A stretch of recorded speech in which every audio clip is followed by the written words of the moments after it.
Dhiirri tokko si qofa jaalatee akka hafu yoo barbaadde wantoota kana hojjechuun dirqama.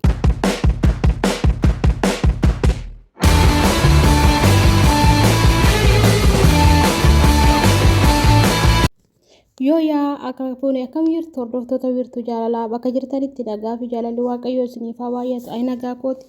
Isinis akka nagaa taatan abdii guddaan qaba. Egaa har'as akkuma gisee kaanii mata duree biraatiin walitti deebi'ee jira jechuudha. Kanaafuu warri bara kanaaf haaraa taatan subscribe gochuun akkasumas immoo like gochuun yoo viidiyoo keenya tole hiriyoota keessanii share gochuun yaadaa fi qabdan koomentii jala naaf kaasanii jechuun barbaada.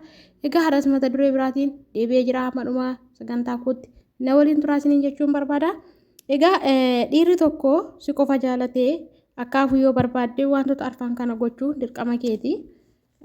Yeroo ammaa kana dhiirri tokko shamarra tokko faana gaafa riileeshinii jaalalaa gaggeessanii baay'een namoota yeroodhaaf bifa kee ilaalee gara kee dhufuu danda'a.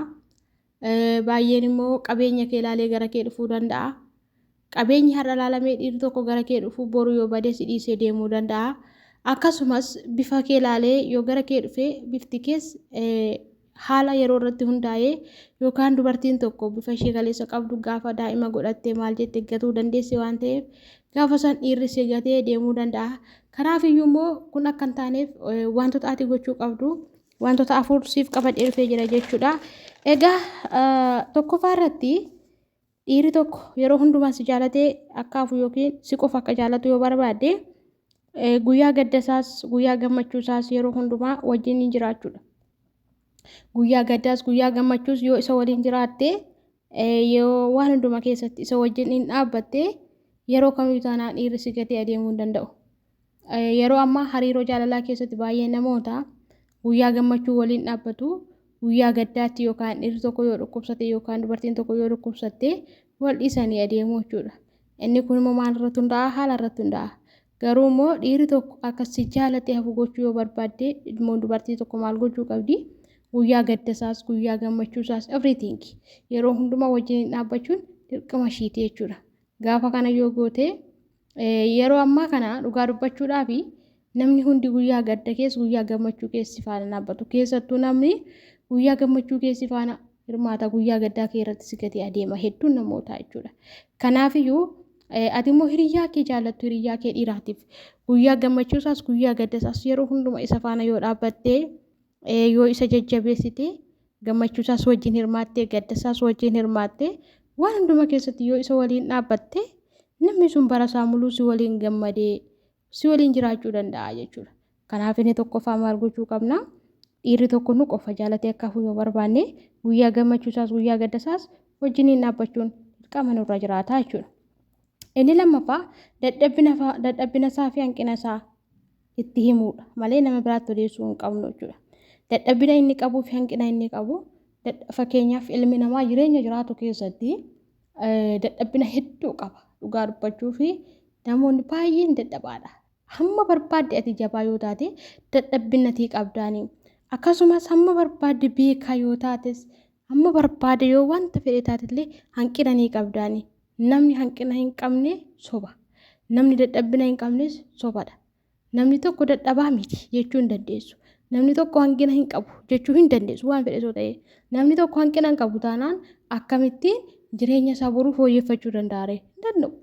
Namni tokkos immoo hin dadhabu taanaan yookaan dadhabbina hin qabu taanaan akkamitti boruu waan tokko baruu danda'a? Hin danda'u. Fakkeenyaaf amma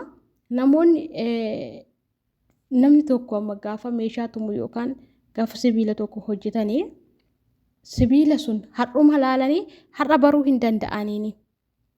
Yaalee dadhabbina isaa bakka hanqina isaa ilaalee achi keessatti of ilaalee waa baay'ee madaalee kan inni wanta gaariitti ba'uuni. Fakkeenyaaf amma warri makiinaa toshanii waa meeqa walitti suphanii maal jedhanii gaafa inni ta'uu diduu diiganii ammas meeqa ijaaranii maaliif dadhabbina isaanii fi hanqina isaanii achi keessatti ilaaluu jechuudha. Kanaaf dhiira tokko jaallannee dhiirri sun immoo hanqina isaa fi dadhabbina isaa itti himne jabeessu bakka hanqina isaatti kana gooteetta jennee itti himne bakka dadhabbina isaattis immoo kana dadhabdeetta jennee bakka sunitti jabeessine yoo waliin hariiroo jaalalaa keessatti adeemne nu gatee adeemuu hin danda'u. Garuu immoo dadhabbina inni qabuu fi hanqina inni qabu irratti tuffanne namoota biraatti inni nama akkasiitiin dadhabaa akkasiitti wanta akkasii gochuu hin danda'u hiriyyaan koo. Akkasumas immoo hanqina inni qabuuf inni koo hanqina akkasii kana qaba jennee fakkeenya hanqina qaamaa yoo qaba ta'e hanqina hojii hojjechuu qaba yoo ta'e hanqina waan tokko qaba yoo ta'e kanas icciitii kana nama biraatti haasa'uuf jalaa yookaan hiriyyaa keenyatti jalaa himurraa yoo dandeenye maal gochuu qabnaani dadhabbina isaa fi hanqina isaa sun itti himnee hamma dandeettii keenya fooyyessuu namni koo fakkeenyaaf namni tokko gaafa uffata uffatee adeemu ofii isaa biratti arguu hin danda'u. Garuu namni inni duubaa isarratti arga uffata sun. Uffanni sun akka bareeduu fi akka inni hin bareedne namni tokko itti himee gaafa sun akka uffanni sun isarraa bareeduuf akka uffanni sun isarraa hin bareedne beekaa jechuudha namni sun. Kanaaf namni tokko yookaan hiriyyaan kee tokko dadhabaa fi hanqina inni qabu keessatti ati yoo itti himtee yoo bakka hanqina isaa dhaabbattee fi bakka dadhabbina isaa yoo dhaabbattee fi gaafa sun maal godha si madaalaa adeema. Namni kun guyyaa hanqina kootti na waliin dhaabbateera. Hamma fedhe to'atu balleessaa qabaatteeyyuu namni kun guyyaa dadhabbii kootti na waliin dhaabbateera siin jira. Bara hedduu si wajjin jiraachuudhaaf murteessaa jechuudha. Kanaaf hariiroo jaalalaa keessatti hanqina walii fi dadhabbinatii walii dhoskuun waliif kafanuun gaariidha. Namarraa waliin odeessuu osoo hin taane nama biraatti odeessuu osoo hin taane yoo waliin keenya wal kafanne yoo walii keenya wal jabeessine abbaa manaan keenya yookaan hiriyyaan keenya tokko ni dhiisee adeemuu hin danda'u jechuudha. Inni sadaffaa akka jaallattu osoo hin taane akka kabajuutti himini. Dhiirri tokko si qofa jaallatee akkaaf yoo barbaadde maal gochuu qabdaani akka jaallattu osoo hin taane akka kabajuutti himini. Yeroo baay'ee nama afaaniin yookaan sin jaalladha jechuun gatii hin qabuuni. Maaliif jennaan nama karaa kanarratti xiqqaas guddaas nama tokkotti dhufnee namni tokko oolmaa yoo nuuf oole maal jennaani sin jaalladha galatoomii jennee bira dabarraani. Kuni jaalala isa suniin ibsu jechuudha. Kanaafiyyuu dhiirri tokko na qofa jaalatee akkaaf yoo barbaade maal gochuun qabaani jaalala isaa yookaan akkan jaalladhu hinuu beekaani. Ani yookaan dubartiin tokko nama tokko hin jaallatu taanaan aarsaa hin kaffaltuufi nama tokko hin jaallatu taanaan wanti ishii dadhabsiisu tokko iyyuu hin jiru jechuudha. Garuu akka jaallattu hinuu beekaani.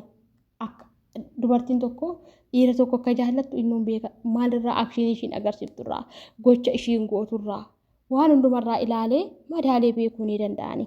Kanaaf sin jaalladha jechuun namni dhugaadhaan nama jaallatu tokko afaanii sin jaalladha jechuudha gochaan agarsiisutu irra gaariidha. Gochaan agarsiisuun irra gaariidha jechuudha. Kanaafiyyuu sin jaalladha jechuu keerra maal jechuu ni qabda sin kabajaa. Abbaa manaa koo sin kabajaa yoo jetteeni jechoota kabajaaf malaan jechoota haamlee isaa jabeessan jechoota waan tokko isatti horuu danda'an haamlee isaa tokko cimsuu danda'an yoo jetteeni akkasuma kabaja isaaf qabdu yoo mul'ifte kabaja isaaf qabdu maatii isaa biratti hiriyoota isaa biratti bakka everything yeroo hundumayyuu kabaja isaaf qabdu yoo mul'ifte dhiirri tokko si qofa jaalatee hafuu barbaada yookaan si qofatti wanta biraan barbaadu. Sababni isaayyuu dachee kanarratti dubartiin tokkuma hundumtuu jeessa galti dhalatan. Garuu wanti gargar nu godhu maalidha? Dandeettii yaaduu keenyadha. Dandeettii yaaduu keenyaan kan alatti dubartiin garaagarummaa tokko iyyuu qabdu. Kanaaf dubartii tokko sarara yoo jaallatte dubartiin ati boru kan biraa jaallattus tokkumadha. Garuu iddoo isaan garaagarummaa qaban maalidha? Dandeettii yaaduu isaanii irratti garaagarummaa guddaa qabuuni. Dandeettii yaaduu isaanii irratti garaagarummaa qabu dubartoonni hundi jechuudha. Kanaafiyyuu dubartiin si jaallatu tokko immoo dubartiin dhugaadhaan si dhaabbatu tokko immoo dubartiin siif yaadu tokko immoo bakka yeroo hundumayyuu si kabajuu ishee sitti himti. Gochaanis jechaanis sitti agarsiiftiin akka si kabajju jechuudha. Kanaaf dhiirri tokko akka nu jaalatee hafu yoo barbaanne warroonni dubartootaa maal gochuu qabna? Jaalachuu keenya ibsuurra kabajuu keenya ibsuun gahee keenyadha jechuudha. Akkasuma inni arfaffaa karoora isaa cimsuu fi yookaan deeggaru. Karoora inni qabu irratti cimsuu fi deeggaruu qabna. Amma dandeettii keenyaatti fakkeenya amma namni tokko yoo karoora baasee karoora isaa irratti jabaadhu ni hojjetta kana goota jennee cimsuu haamleetti horuun dirqama nurra jiraataani. Boru namni tokko nu faana jiraachuu yoo barbaade jechuudha. Yookaan namni tokko akka inni boru kan keenya ta'ee nu faana jiraatu yoo barbaanne maal gochuu qabnaani karoora isaa cimsu. Karoora isaa sirriitti cimsinee qabu wanta inni yaade akka inni galma ga'uuf deeggaru karaa dandeettii keenyaa deeggaruu maallaqaa yoo ta'e yaadaa yoo ta'e humnaa yoo ta'e amma dandeettii keenyaa maal gochuu qabnaani deeggaruu qabnaani. Deeggaruun nurra jiraataani. Namni wal jaalatu tokko karoora baasu tokko irratti waliin cimsu yoo ta'e fakkeenyaaf ani gaafa yoon karoora baase karoora koo sun irratti hin dandeessu kanadha jedhee namni sun yoo aamilee koo buusa ta'e maalidhaa bakka akka inni warroon afaan hin jiraanne hin beekamaa jechuudha. Garuu immoo karoora ani baase sun irratti jabaadhu cimi hojjedhu jedhee namni tokko na bukkee dhaabbate yookaan hiriyyaan koo yookaan abbaa manaan koo yookaan haati manaa na jajjabeessiti yoo ta'e cimaan deemaa jechuudha. Garuu kanaafi maal gochuu qabnaani dhiirri tokko kan jaalatee hafu yoo barbaanne warroonni dubartiitii maal goona karoora inni baasee sun irratti maal gochuu qabna cimi jechuudha. Cimsuu hamma dandeettii keenya yaadaan deeggaruu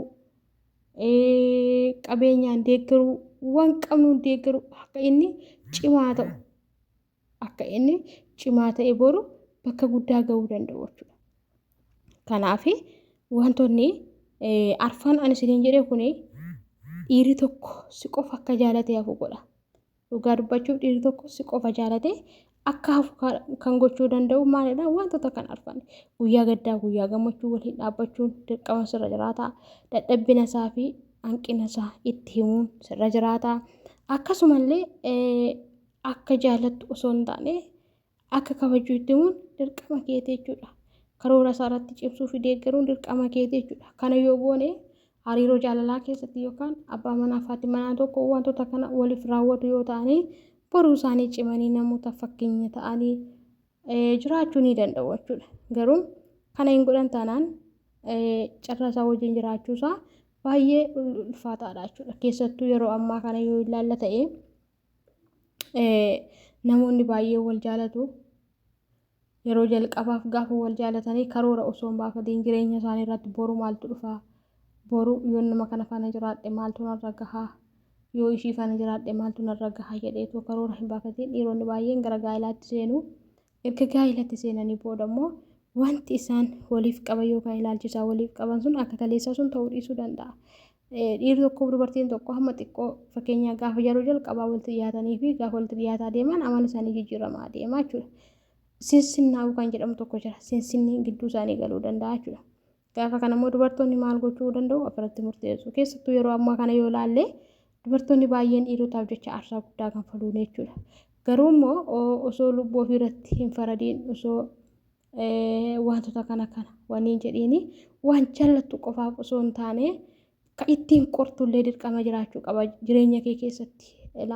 Dhiira tokko jaallattee qoruunlee dirqama sirra jiraata jechuudha. Kanaaf viidiyoon koo har'aa kana fakkaataa amma dhumaatti waan dhaggeeffattaniif galatoomaa. Baay'ee nagaan tura.